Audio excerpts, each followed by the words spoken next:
start our session. So a little bit about my credentials before I actually begin. So as you can see from this slide that I actually did my SCJP certification in December 2009. After that I did my SCWCD certification just last year, and I have a training experience of well over 3 years with WizLabs now. A little bit about OCPJP6 exam, for which this training is all about. The total duration of exam is about 150 minutes. The number of questions that you will be required to solve in it is 60, and passing score is 61%. And lastly, about the exam topic. So there is this book called SCJP6 Study Guide by Kathy Sierra and Bert Bates. This is really a good book for this exam. This is the book, in fact, which we also follow in our 4 days of training. So definitely I would recommend this book to any SCJP aspirant.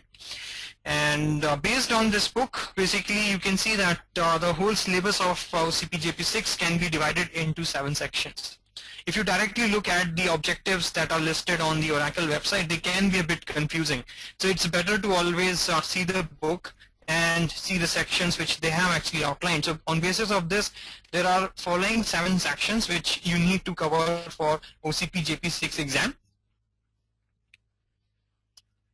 And if you want to see which topic is covered on which day, you can actually see it on this slide here.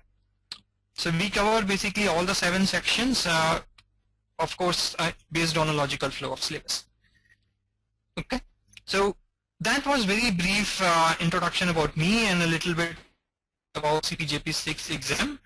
So before I actually go into the topic that I wanted to cover today, which is basically method overriding and a lot of details regarding it, anybody is having any questions, they can type it in the questions panel here. I can see one question from Ankit. Ankit is asking, do I recommend the book Khalid Mughal?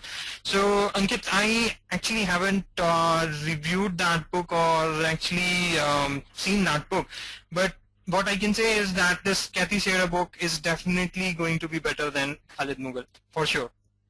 You can yourself see the review comments on Amazon or any other place, and I'm not saying Khalid Mughal might not be a good book. It might be a good book, but for sure this Kathy Sierra will score much higher than that. Any other question anybody is having before we actually begin?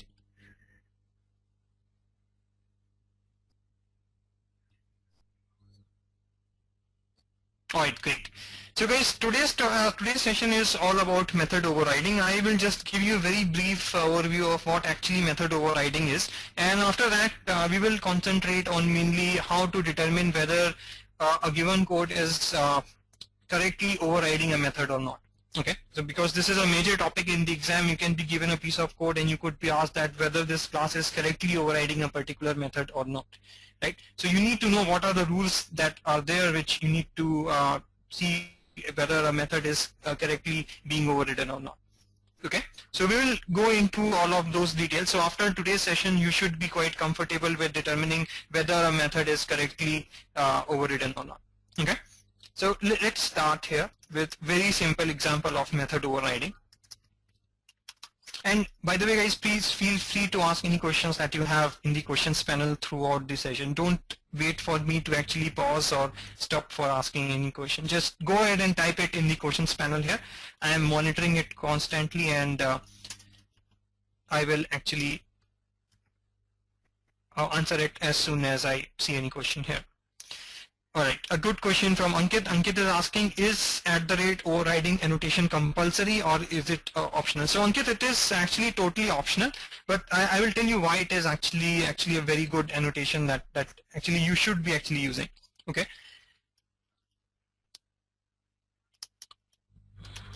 Okay, so actually to give you that example, let me actually for @overriding annotation, before I actually go into the example that I was talking about, let's see a class called as, let's say, horse. Okay, and what in the horse class I'm trying to do is, let's say there is an ID associated with horse, or maybe let's make it a student object, right? Class student. So let's say there is an ID and there is a name. We can probably make this ID as int, right? Now, Ideally, what you would want to do is you would want to compare two student objects based on their ID and name, right? That is, if there are two student objects which are having the same ID and same name, you would want to consider them as equal, right? Let's say this is your requirement. Then what is the standard practice? The standard practice is that you need to override a method called equals, right? There is an equals method present inside the object class. If you do not override it, there is a default implementation in the object class, which is essentially this. So let's say the equals method defined in the object class is basically following.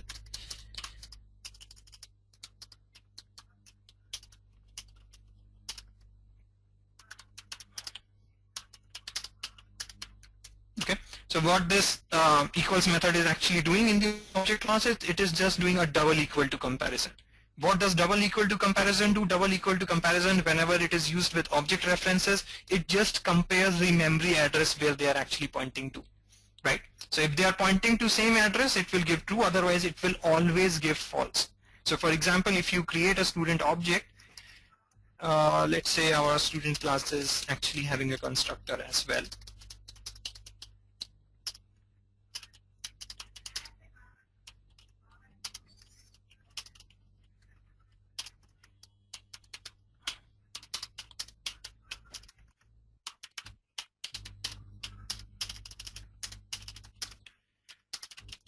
Okay, so consider this equals method implementation which is there in the object class, and this is what you will get if you do not override this equals method explicitly, right?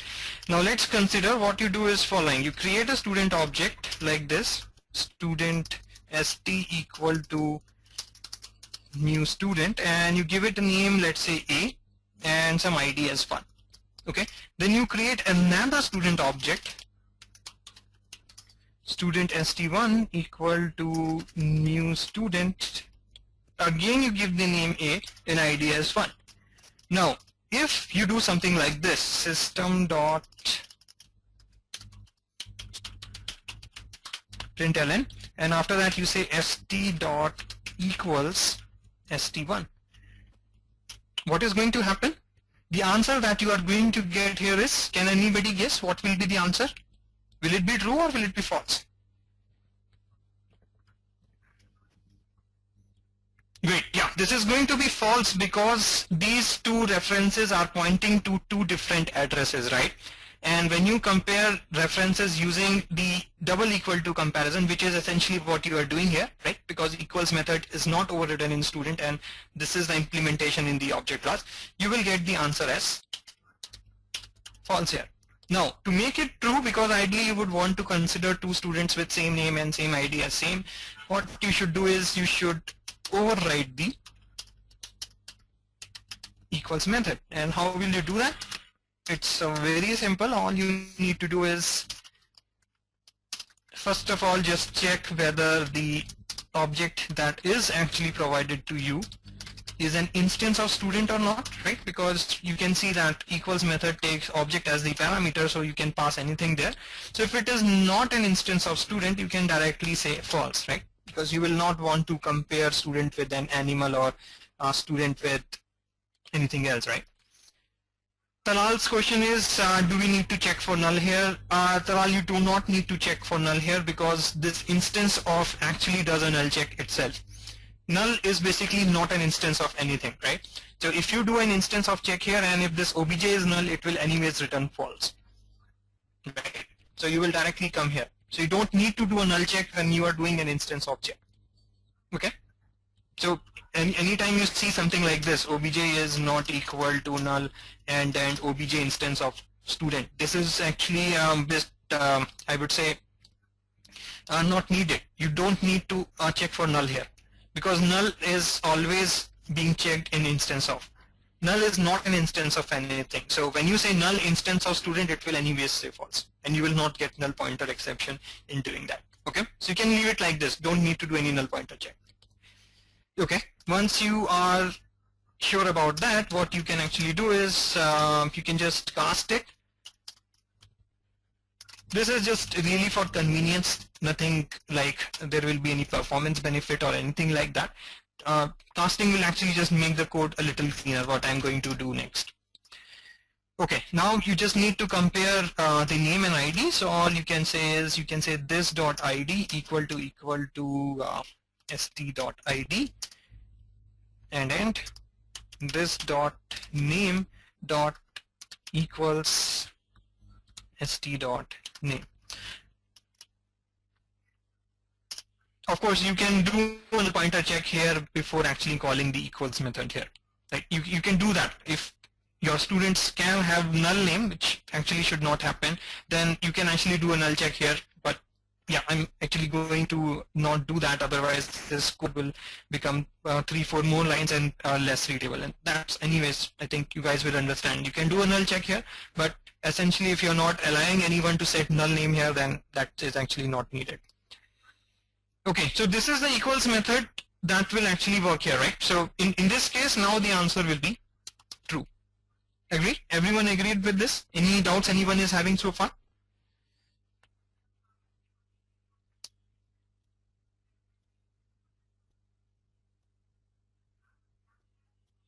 Okay.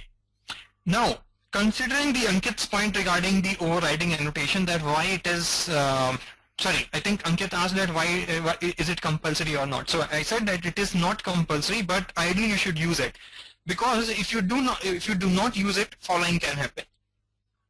So let's say this equals method which you have overridden, you forgot to actually append s before it, right? You just had the assumption that okay, equals method is called as equal, right? And you did following.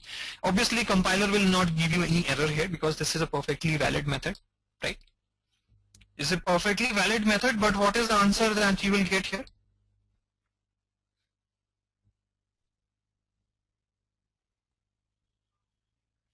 It will be false, right? You will get the answer as false now.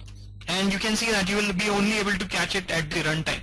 So at runtime, someone will say that, okay, something is wrong. There are two student objects which are having same name and same ID, and we are getting that they are basically different. Right? So it will be a huge cycle. At runtime, somebody in quality assurance or any of your customer will report it as a bug, and then you will actually fix it. So better thing is that to be just sure that you are actually overriding some method from a parent class, always append override annotation before it, because as soon as you do this, compiler will check whether this is actually a method that is present in the parent class which can be overridden. Right? For example, in this case, it will immediately give you compilation error, and it will force you to actually fix this before you can actually run this code. Okay? So always use this override annotation. It is actually very, very helpful. Not required, but definitely something which should be used. Any doubts anyone is having in this?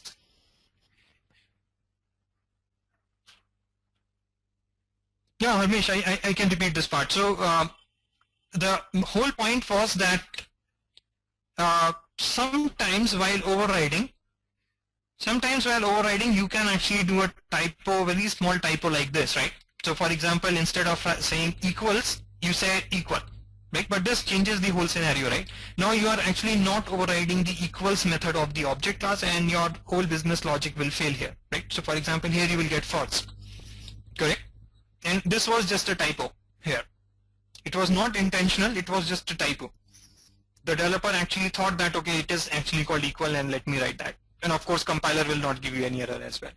Now, to actually fix these kind of scenarios, so while you are actually trying to override a method, just to be sure that there is a method which you are actually overriding with this method signature, always do this, because whenever you do this, compiler will actually check whether this is a method that is actually present in the parent class which can be overridden.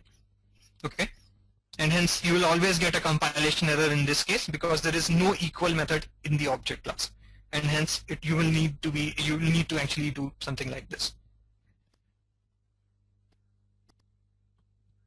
Avinash's question is, when we implement an interface class at the root, override is compulsory. No, Avinash, again, override is never compulsory. You do not need to use it, but it is a good practice to actually use it. And you can see the reason why, right? We just discussed that.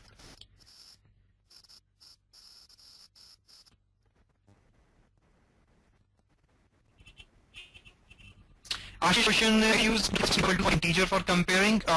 Ashish, primitive data types are always compared using double equal to operator, right? But for object references, you can either use double equal to or you can use equals. The difference is that the equals comparison will be based on your logic, like for example, whatever I have written. Whereas the double equal to comparison for object references will be pure memory address check. Right? So depend upon what kind of requirement you have. For primitive data types, there is no other option. You cannot say dot equals with a primitive data type. Primitive data type is a simple data type. It doesn't have any methods or anything like that, dot equals. If you want to just check their values, just use double equal to.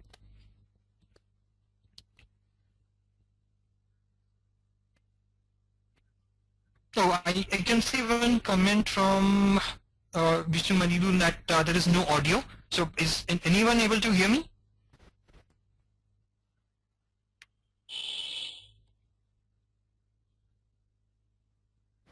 Okay. All right. Thanks, guys.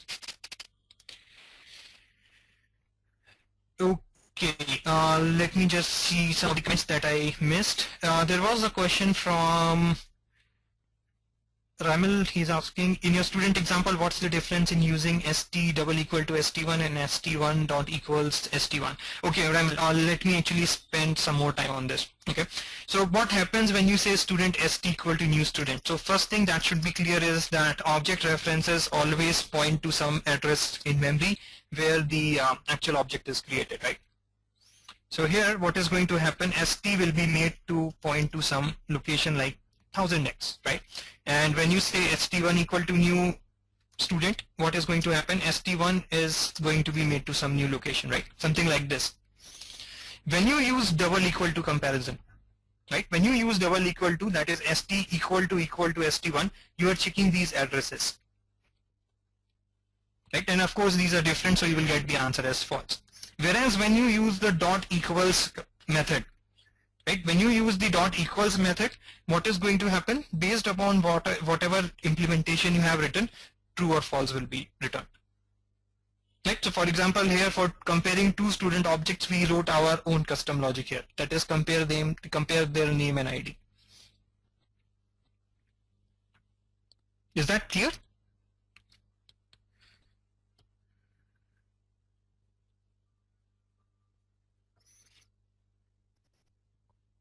Okay, great.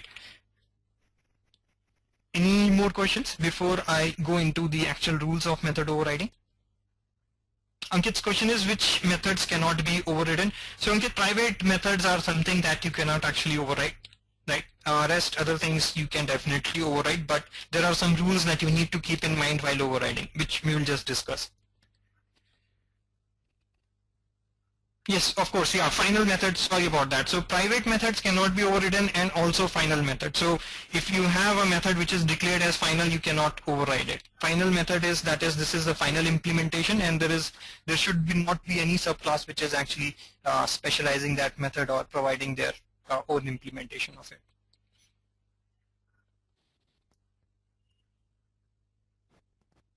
Rupam's question is, how string equals work? Is it implicitly implemented as you override? Rupam's string class has a dot equals implementation inside it. So if you will see the definition of the string class, you will see that there is an equals method which has been overridden, and that is how you get that logic in the string equals method here.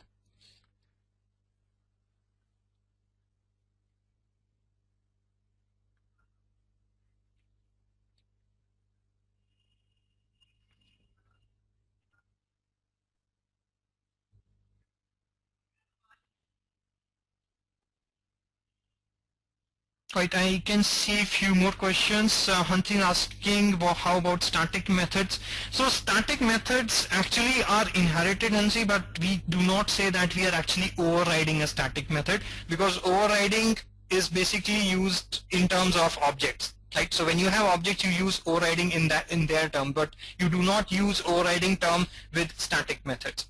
So what you can do is definitely this, that you define a static method in a parent class, and then you define a static method in the child class having the same signature, right? It is not overriding, right? Because to call the child class method, you have to use the child class name, whereas to use the parent class method, you have to use the parent class name. So it's like they are totally separate methods, and you cannot use actually the term overriding there. Overriding is only used with objects and object references.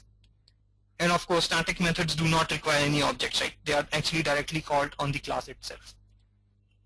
Ankit's question is constructors overriding. Ankit, constructors cannot be overridden. You cannot override any constructor. And again, it will not make any sense, right?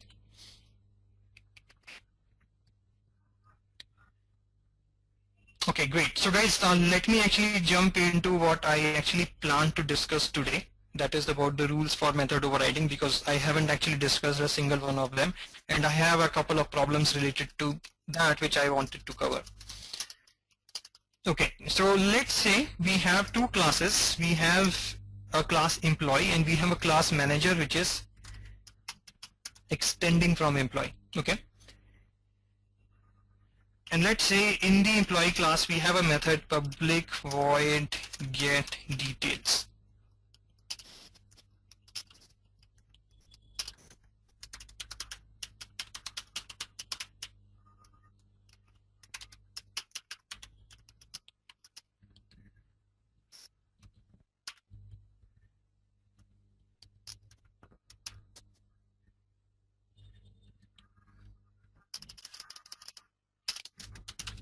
Okay, so let's say we have these two classes and we have a get details method in the employee class, and you can see we are actually overriding it in the manager as well.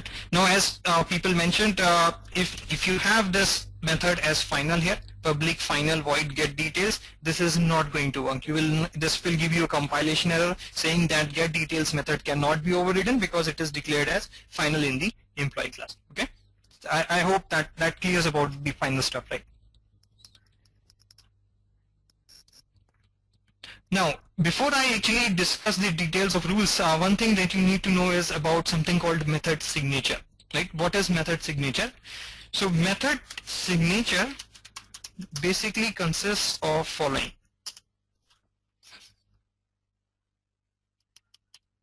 So method signature consists of the name of the method plus the argument list. That is the arguments that method is taking. Please note very carefully that method signature doesn't consist of return type. Okay, it only consists of the name of the method and any arguments that you have specified here. So the basic thing that you need to remember is that while overriding, you cannot change the method signature at all. You cannot change the method signature at all. If you change the method signature, you are basically creating a new method. You're not overriding the original method in the parent class, you are actually creating a new method. Ankit, we can actually change the return type. I will come to that shortly. Don't worry about it. Right? That is why I didn't mention it in the method signature here. We can change the return type, but there are some conditions which you need to follow for that. Okay. So the first thing that I think made it clear is that you cannot change the method signature. That is, you cannot change the name and you cannot change the argument list. Okay. Second thing is regarding access levels. So what are the access levels that we have in Java? We have following access levels. We have private, which is the most restrictive access level. Then we have an access level called default, right, which is next less restrictive. Then we have something called protected, and finally we have public, right, which is basically the least restrictive of all access specifiers. So the second rule related to method overriding is that while overriding, you cannot go from less restrictive to more restrictive. That is, if in the original parent class, the method is having the public access specifier, you cannot change it to, let's say, protected or default or private. Okay, you cannot do that because you are going from less restrictive to more restrictive. You cannot do that, but reverse you can always do. Right? So for example, if here it was declared as protected, what are the access levels that you can actually change it to? Protected and anything else?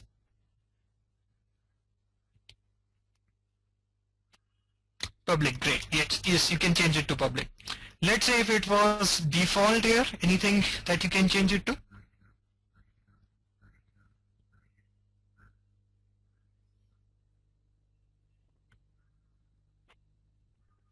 Yes, you can change it to now protected and public both. What about if it is private in the employee class?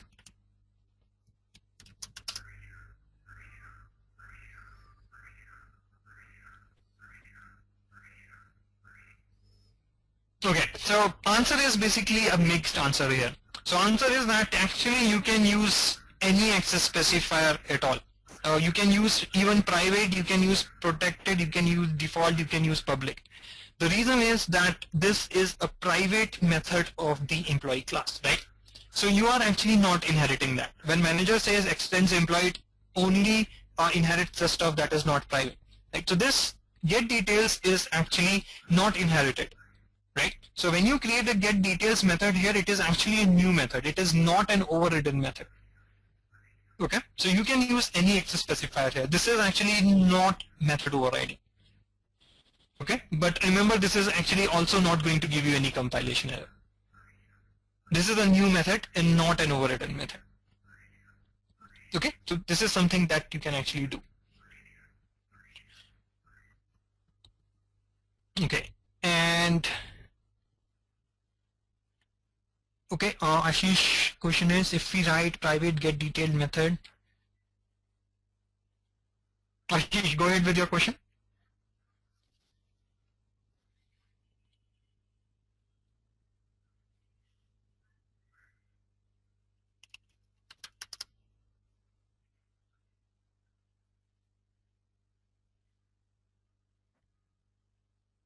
Okay, Ashish, I've done that. I have written private void get details here.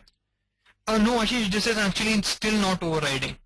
This is still not overriding because private method is actually not inherited at all, right? You can only override the stuff that you are inheriting, right? So get details method of employee is actually not inherited, so you can actually never override it. Okay, so this is not overriding. You can do this. This is not going to give you compilation error, but this is not overriding. Okay, and the next rule is regarding the return type.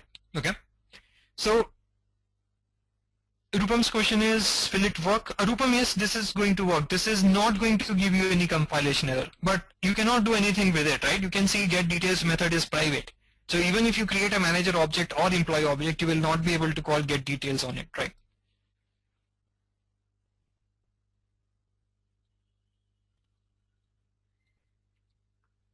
Okay, great.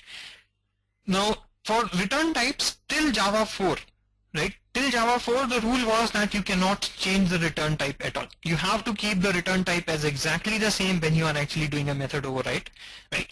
But as of Java 5, this rule has actually changed slightly, and the rule is following. In fact, to actually demonstrate the rule, let me actually just create two very simple classes.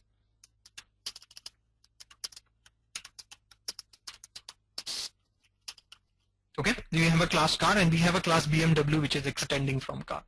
Let's say in the employee class we had a method which was something like public car get car.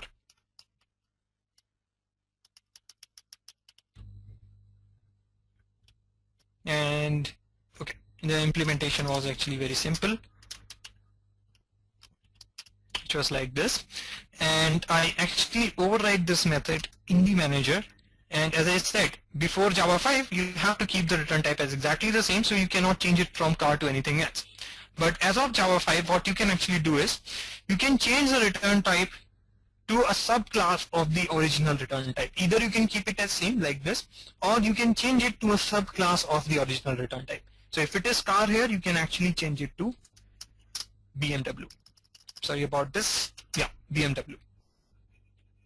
You can do this, but reverse is something you cannot do. So for example, here if it is car, you cannot change it to object. This is something that you cannot do, right? Because object is superclass of car, not a subclass of car. Okay, so remember just two rules.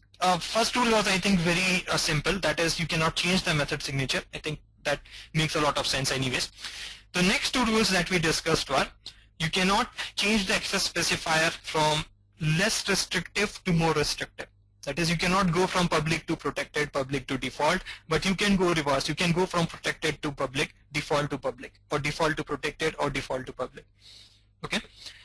Second rule that we have discussed is, third rule is regarding the return type, that you can either keep the return type as exactly the same, or you can change the return type to something which is a subclass of the original return type. So here, if it is car, you can change it to BMW. Now, all these rules that we have discussed so far are actually applicable for interfaces and their implementations as well. So when you actually implement an interface in Java, these are the rules again that you need to keep in mind. Okay, exactly the same. There is no change in the rules. Exactly the same rules apply when you actually implement an interface.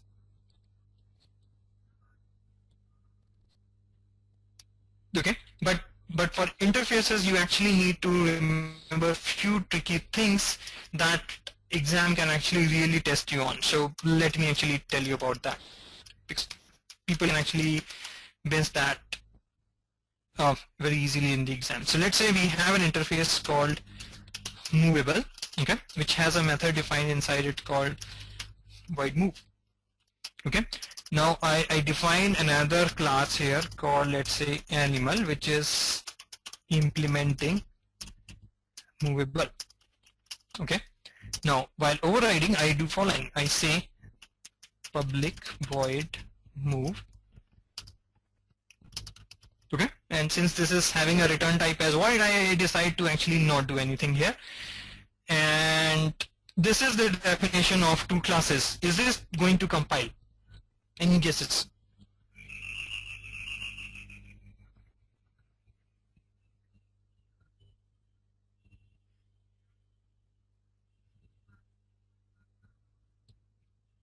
So people who are saying no, can they actually explain why do they think it is not going to compile?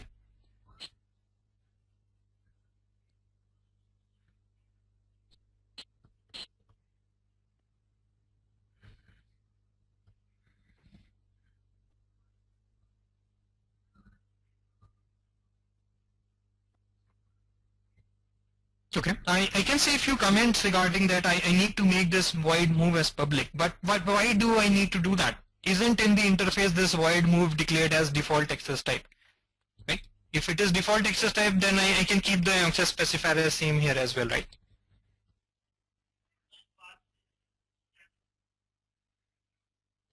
Okay, great. I think a great comment from Talal.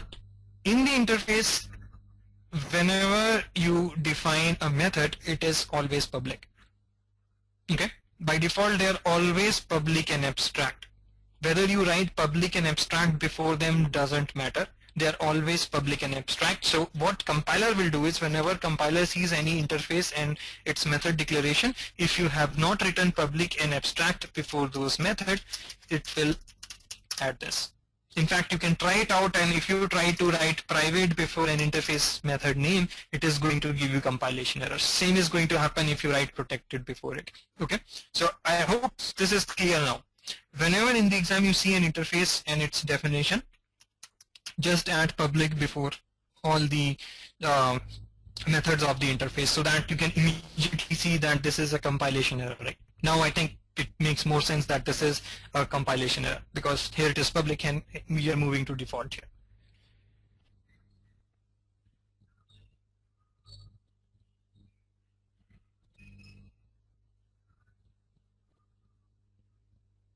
Any questions anybody is having so far?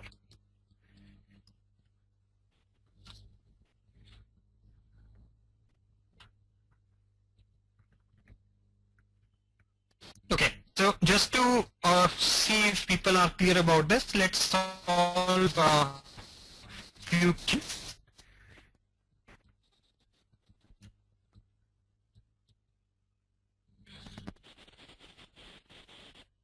Okay, just give me a minute, take a bit time to open.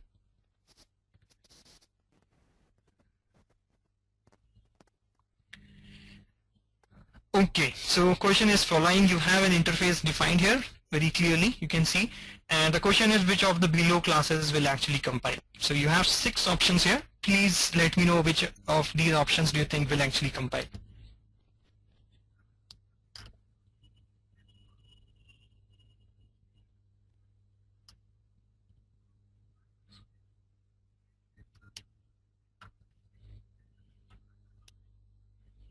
There can be multiple options correct here as well.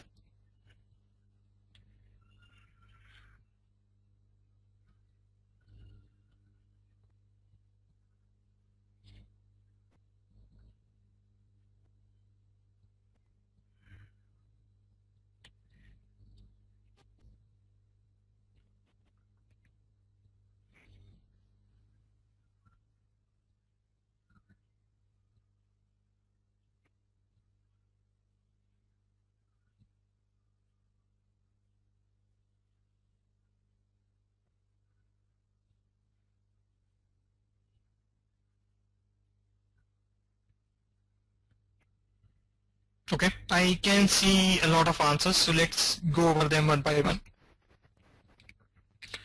Um, what about this option A, public class test implements test? This is not going to compile, right? Because you can see it is not implementing the interface method public void m1, right? It is not implementing it, and this class is also not abstract. Abstract classes do not need to provide any implementation of any method that they are inheriting, right? So an option A is definitely not an abstract class, so this is not going to compile. Okay? Anytime you have any issues in any of the options that I'm explaining, please just interrupt me there. Option B. Option B seems to be perfectly fine, right? There are no issues here. You can see this method is perfectly well defined, right? There doesn't seem to be any issue in this at all. Right? Signature is exactly the same and it's correctly implemented as well. About option C, why it is wrong? Can anybody tell what is wrong in this?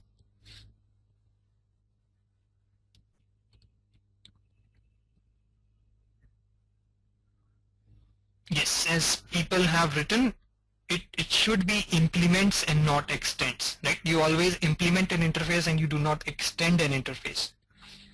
Okay, so it should be implements and not extend. Tanal, I think semicolon wise we are fine. There should not be any issue in semicolon anywhere, right? I think this is okay.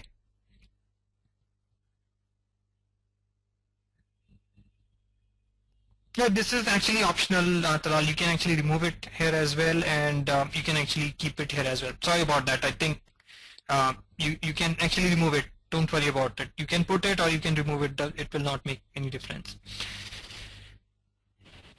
About option D. Option D is fine, right? Because it is an abstract class and an abstract class does not need to provide any implementation of any methods at all. So option D is fine. Option E. What is wrong in option E?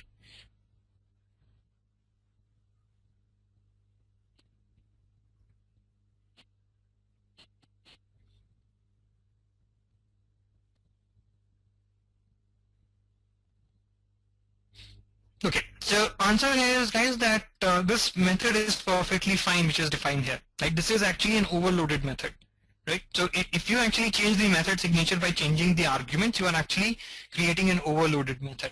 But the problem is that here you are actually not providing this method which you are supposed to implement. Okay, so problem is not this method.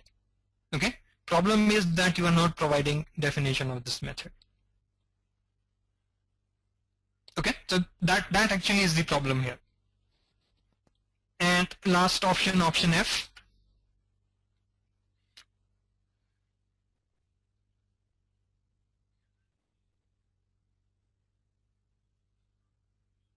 Yes, option F is good because it is both providing an overloaded method and overridden method as well.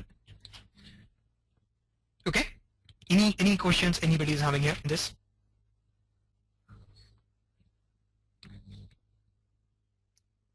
There is one more question related to this. Should I actually show you that as well, or you guys are bored? If you guys are bored, then I can stop. Otherwise, I can actually show you that question as well. Okay, great. Yeah, I will do that. Ankit's question is, it is okay to type semicolon after methods declaration like this. Ankit, actually you should not do that. I think it was a typo here. You should not be actually putting semicolon after the methods. Okay, it's not needed, so don't do that because it is unnecessarily going to confuse people. So in fact, you should not be doing this. Okay. Okay, so let's go to the question. Last question for today. You can see this employee class, there is this M1 method defined inside it. Again, the question is which of the below will compile.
Alright, so let's go over each and every option one by one, okay? So the first option, option A. Option A seems to be okay, right? There doesn't seem to be any issue in the option A at all. You can see it is correctly having the method signature exactly the same, and so it is perfectly valid override, and it is returning correct thing here as well, right? If the return type is employee, you can always return a manager because manager is an employee. So option A is fine. Option B, option B is also fine, right? Because you can change the return type from employee to manager, right? As I said, the rule is that you can change the return type to something of a subtype, right? Of the original return type that is declared. So from employee, you can go to manager, but you cannot do reverse, right? So this is option B is also fine. Option C is actually incorrect. The reason is here you are returning an employee object, right? Whereas you have declared a manager. Employee is not a manager, manager is an employee. So you cannot do this. Option C is wrong. Option D, can anybody tell me what is wrong with option D?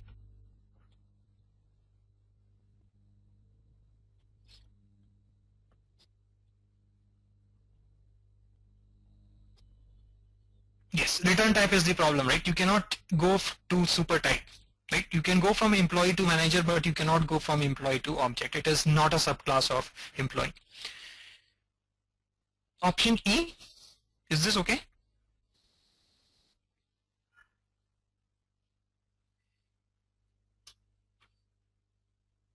Actually, yes, option E is perfectly fine. The reason is that here you are actually overloading the method and not overriding it. So this is fine. This will actually compile. What about option F?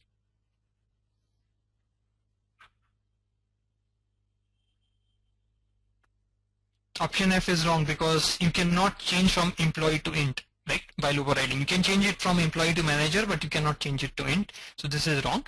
And what about last option, option G?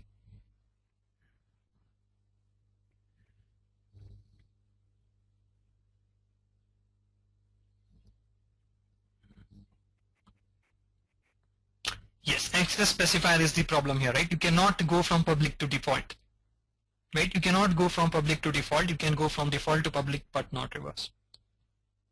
Okay, great. So Simon's question is option F not overloading?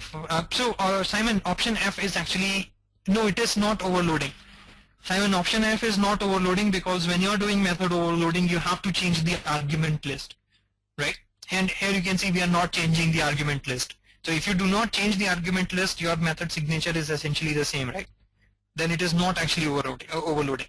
For overloading, you have to change the argument list in some way.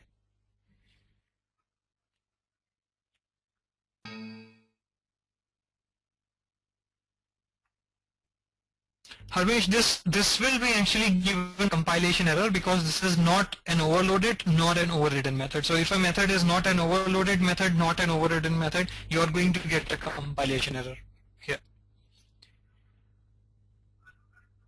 I can see questions about option E. So option E is incorrect because, no, sorry, option E is correct. Option E is not wrong. Option E is valid because this is an overloaded method. You can see we have changed the argument list, right? Original M1 method didn't take any parameter. Here we are taking a parameter, so this is an overloaded method. So this should compile just fine.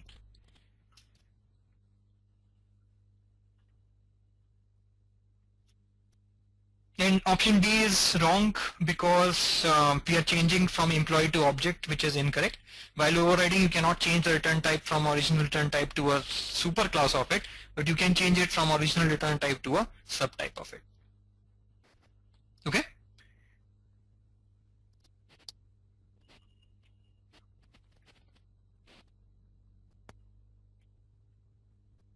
No, Harvish, this will not be a child class method for option E.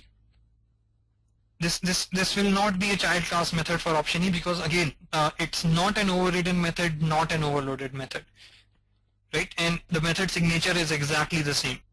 So if the method signature is exactly the same as one of the methods in the parent class, then you have to correctly override it. If you do not override it correctly, in that case, you will get a compilation error.